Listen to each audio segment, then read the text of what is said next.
Hi, welcome to the 8th and final trigonometric tutorial. Today's tutorial is titled Working with the 2D and 3D Triangle. In today's tutorial, we are going to be solving two-dimensional and three-dimensional triangles using all of the work we have done in trigonometry thus far.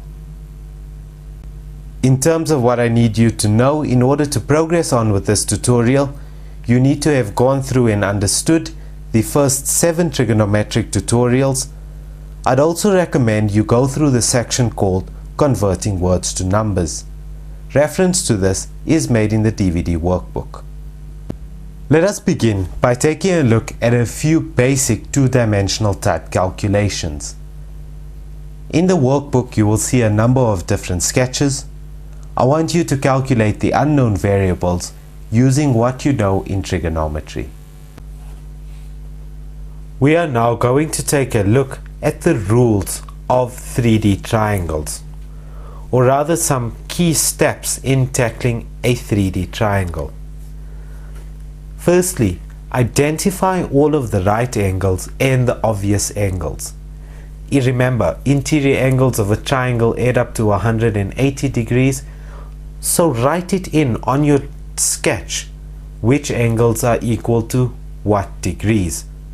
But the most important thing there is identify all of the angles that are right angles. When we are sketching 3D triangles, it is often very difficult to depict accurately a right angle triangle. The second thing that helps you out quite a bit, shade the horizontal plane, or any plane that you have. It's usually easiest to shade in the horizontal plane, so that tells you that that is your flat surface, that is your triangle or your surface on the ground. Work from there upward. Thirdly, begin by looking at the triangle that has the most information on it. Don't start with the triangle that only gives you one angle and try and figure everything else out from there. Start with the triangle that gives you two sides and an angle, or two angles and a side, and figure out that entire triangle before progressing onto any of the vertical triangles. And the fourth rule, and probably the most important rule to use when solving 3D triangles, is be creative. We are now going to look at 3D calculations. I want you to have a look at the following example. Example of 3D triangles. An overhead star at an amusement park is being held stationary by 3 poles, AS, BS, and CS.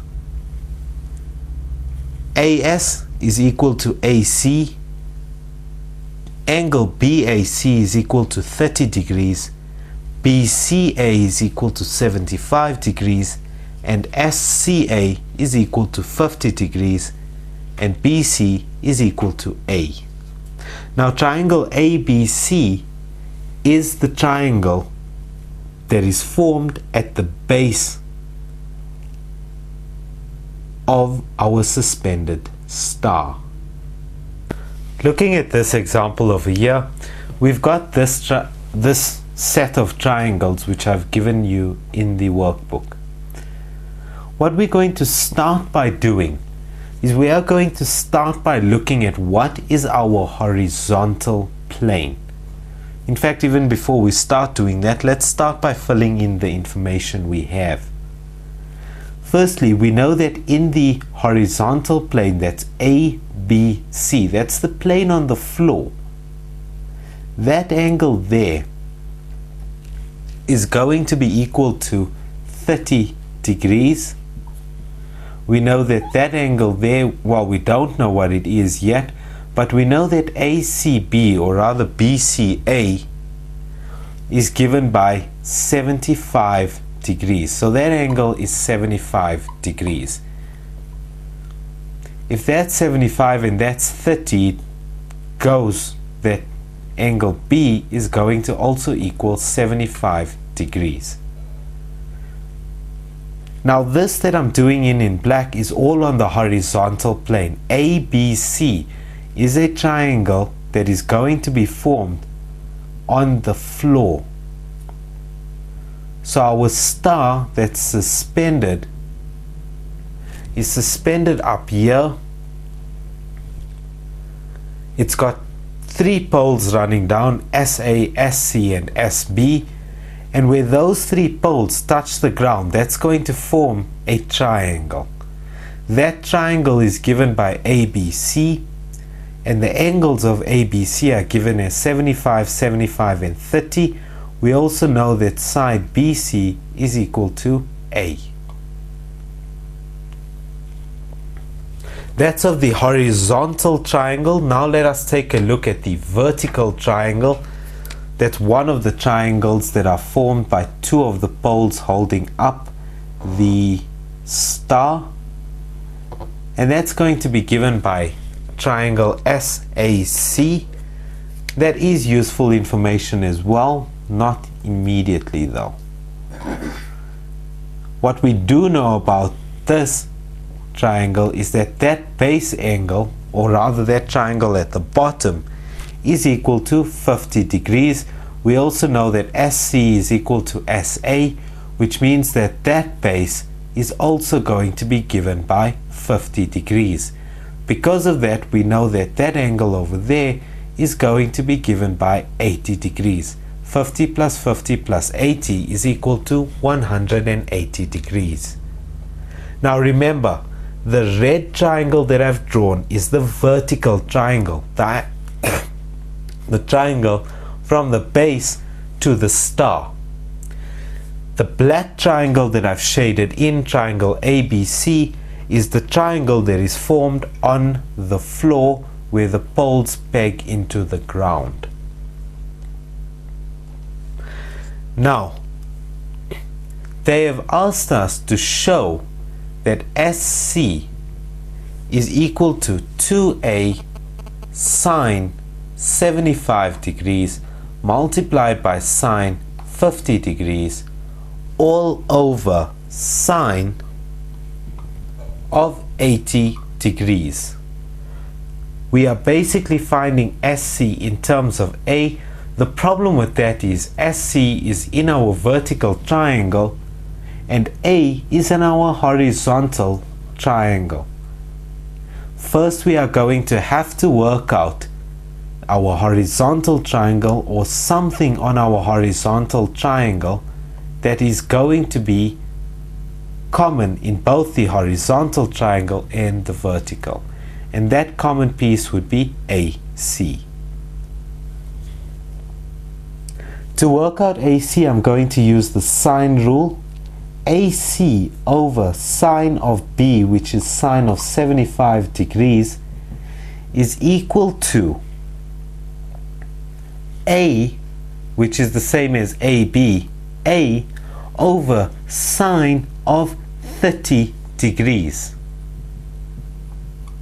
Now sine of 30 degrees is equal to a half. A over a half is equal to 2A. Get rid of the sine 75, that means that AC is equal to 2A sine 75 degrees. And that's what AC is equal to.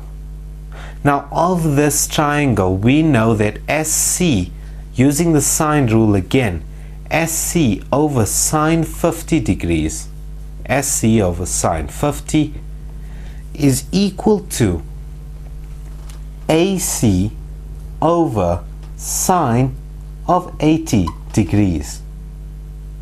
But look at what AC is equal to. We know that AC is equal to 2A sine 75 degrees. Get rid of the sine 50 in the denominator, so it will be multiplied by sine 50 degrees over there, and that is what we are looking for. The next question says, calculate A if SC is equal to 25 meters. Now we are looking for A, we are looking for that A value. If SC is equal to 25 meters. We need to get A on its own. I'm going to start by getting rid of the denominator, so that will be 25 multiplied by sine of 80, dividing by 2 that times that, divided by 2 sine 75 multiplied by sine 50 degrees. And I'm just going to do that very straightforward on my calculator. I'm going to say A is equal to 25 meter, open bracket, 25 multiplied by sine of 80, close bracket, divided by open bracket, 2 times sine of 75 times sine of 50, and that's going to give me an answer of 16.636 or 16.64, rounded off to 2 decimal places, 16.64 meters. That means that A is equal to 16.64 meters if SC is equal to 25 meters.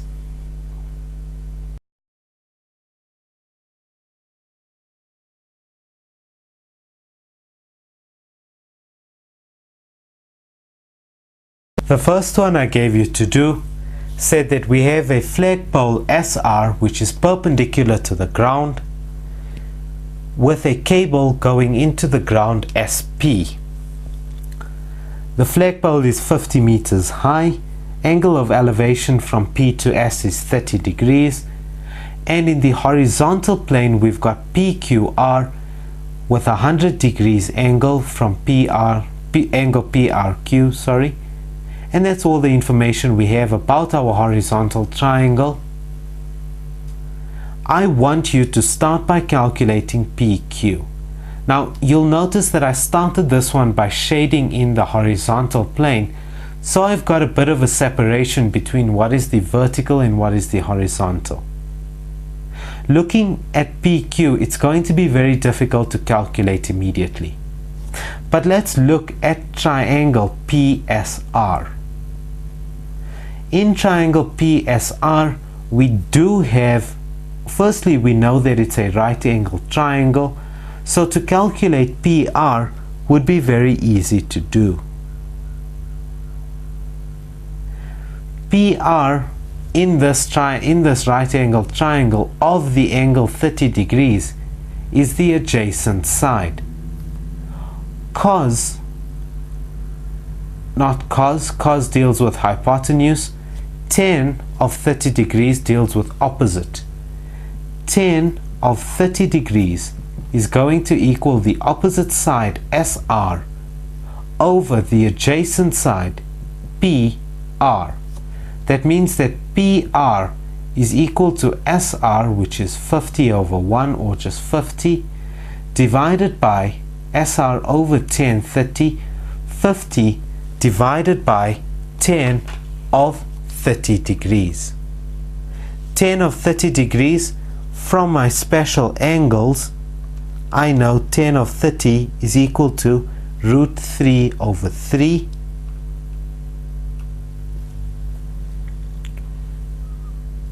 or rather 1 over root 3. So it's going to be 50 over 150, which is SR, divided by 1 over root 3, or rather times by, tip and times by root 3 over 1. That means that PR is going to equal 50 root 3. 50 times root 3, or 50 root 3, is going to equal 86.6. So PR is equal to 86.6 meters.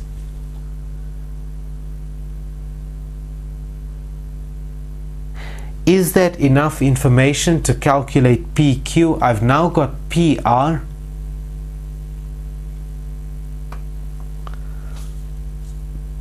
Also, I've been told that PR is equal to RQ. I forgot to put that information in. PR is equal to RQ. That means that if PR is equal to 86.6 meters, RQ is also equal to 86.6 meters. To get PQ, look at this. I've got a side, and an angle, and I'm looking for the side opposite to that angle, so I can use the cos rule. The cos rule says that PQ squared is equal to one side squared, or PR squared, plus the other side squared, which is RQ squared, minus 2 BC, or rather PR RQ cos of the angle 100 degrees. Which means that PQ squared is going to equal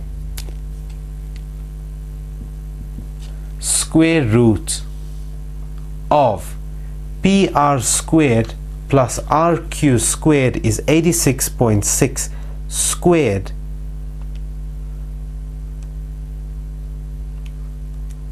which is equal to 7,500 plus 7,500, which is equal to 15,000 minus 2 times 86.6 times 86.6, so it's times or minus 2 times 86.6 squared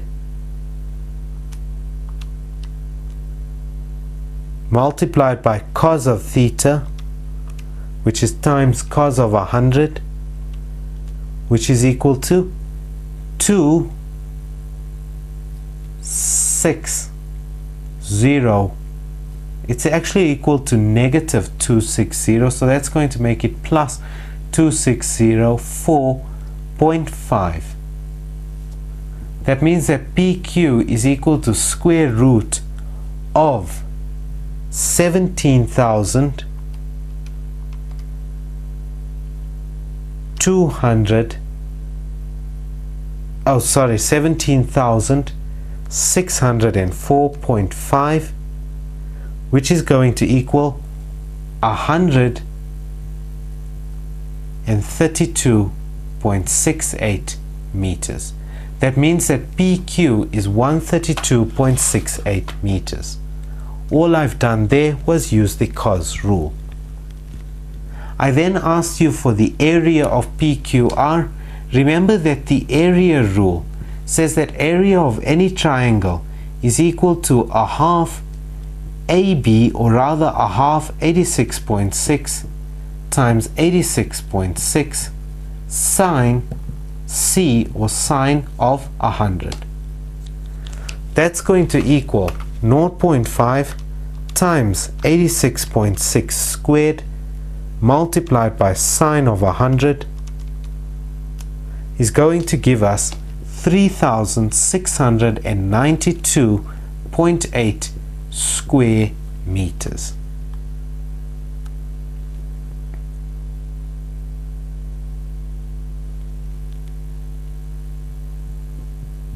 I'm just going to write that down because the next question asks me for the height RT. Now RT is the height of the triangle. If RT is the height of the triangle, remember that the standard formula for area of a triangle is equal to a half times the base times the height, and that has to equal area. In this case, that's 3,692.8 square meters. The base I've calculated as being 132.7 meters times the height I don't know is equal to 3,692 392.8, which means that height is going to equal 3692.8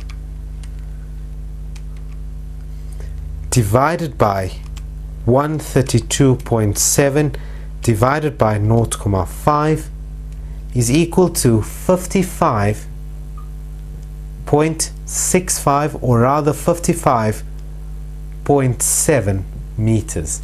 That means that RT is going to be given as 55.7 meters.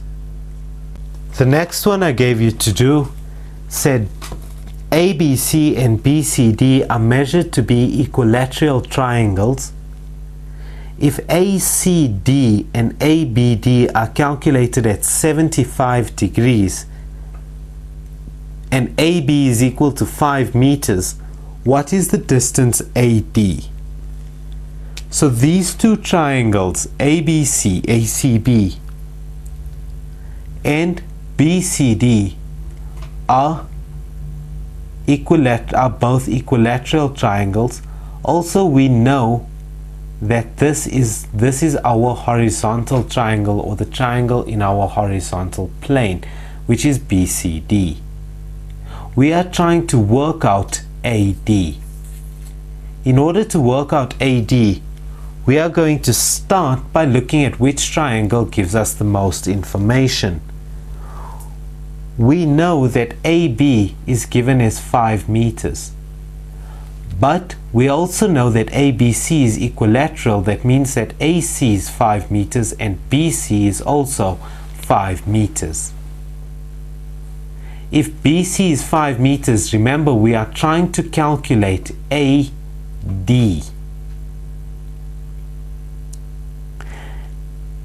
And ABD, the angle of elevation, think of it as if there was one triangle there on the floor and another triangle that has been elevated. The angle of elevation between those is 75 degrees.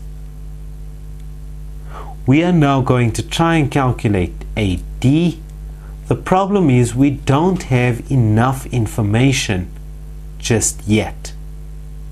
Or rather, we don't have enough information from any of the triangles that we can use to calculate AD.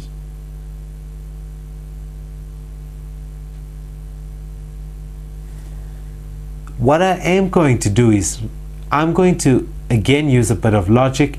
We said that BCD is an equilateral triangle. That means that CD as well as BD are all equal to 5 meters. Now let's look at this. Look at triangle ABD. That's sort of the triangle in the front. ABD. I'm going to draw that in red. Triangle ABD. We know that of triangle ABD we've got an angle of 75 degrees. We've also got a base of 5 meters and we've got AB being 5 meters. I can use the cos rule to get AD. AD is equal to, or rather AD squared is equal to AB squared plus BD squared minus 2 AB times BC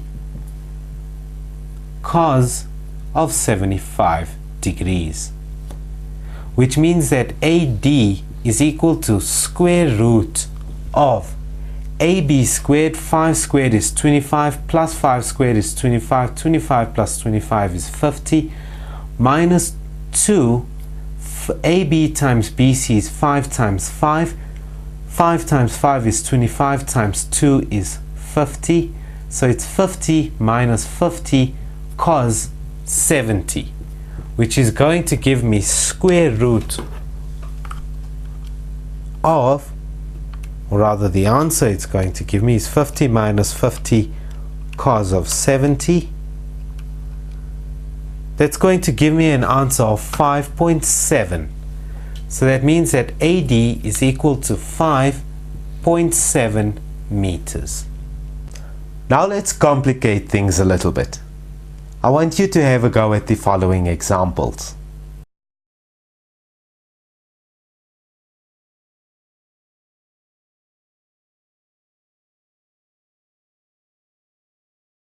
The first one I gave you to do said B, C and D are 3 points in the same horizontal plane. B, C, D, that means that the triangle given by BCD is the triangle that falls on the horizontal plane. I'm just going to shade that to make that the horizontal triangle or the flat triangle. CD is equal to x units. The vertical tower AB, there is a vertical tower AB which is perpendicular to BD and perpendicular to CB. The angle of elevation of A as measured from D is alpha. That means the angle of elevation over there from D, A is elevated alpha degrees, and the angles beta and theta are given as ADC and ACD respectively.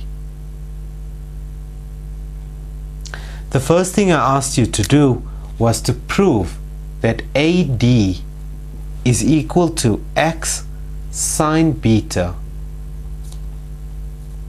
over sine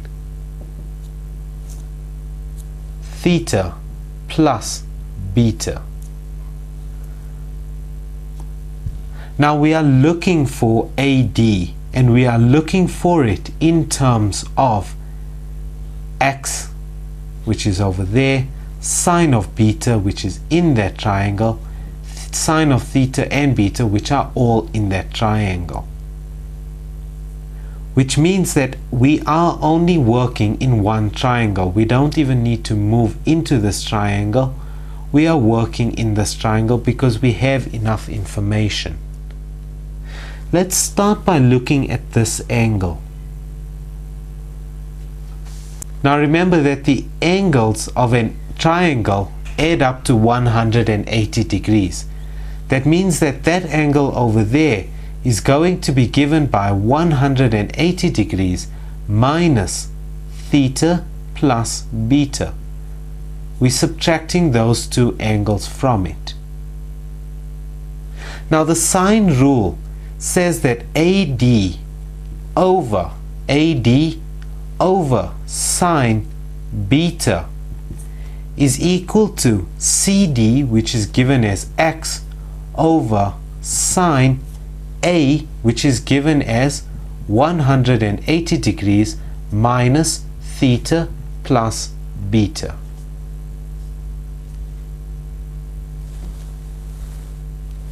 That means that AD on its own is going to equal, multiply that out, so it's going to be x sine beta all over sine.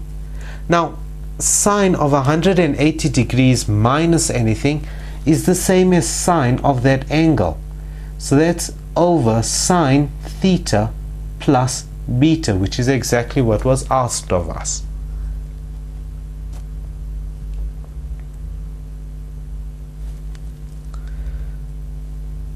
The next thing that is asked is for us to prove that AB is equal to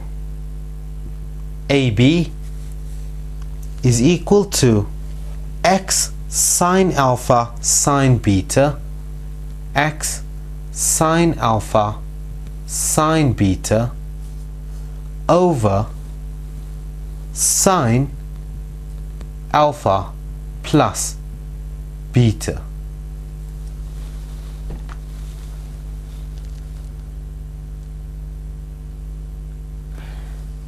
Now think about this one. AB, we are working with an alpha, so we are going to be working in this triangle over here, which is a 90-degree triangle.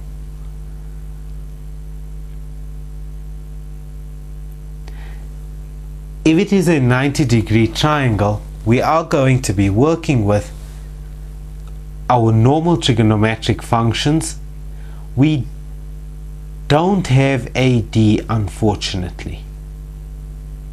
We don't have DB either.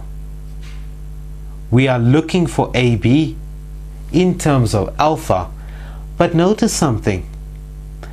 X sine alpha sine, if I take that sine alpha out of it, I've got x sine beta sine theta plus beta, which is exactly the same thing as what we've said AD is equal to.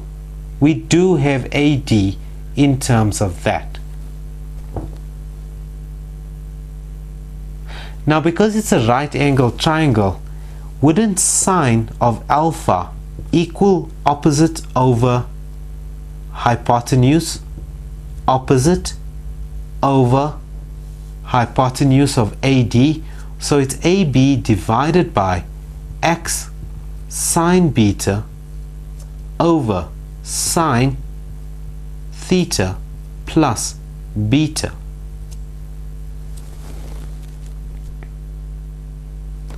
To get rid of this whole denominator, I'm going to multiply it by x sine beta over sine theta plus beta. But what I do to one side, I have to do to the other. And that's where the sine alpha comes in. Because x sine beta over sine alpha plus beta, sine theta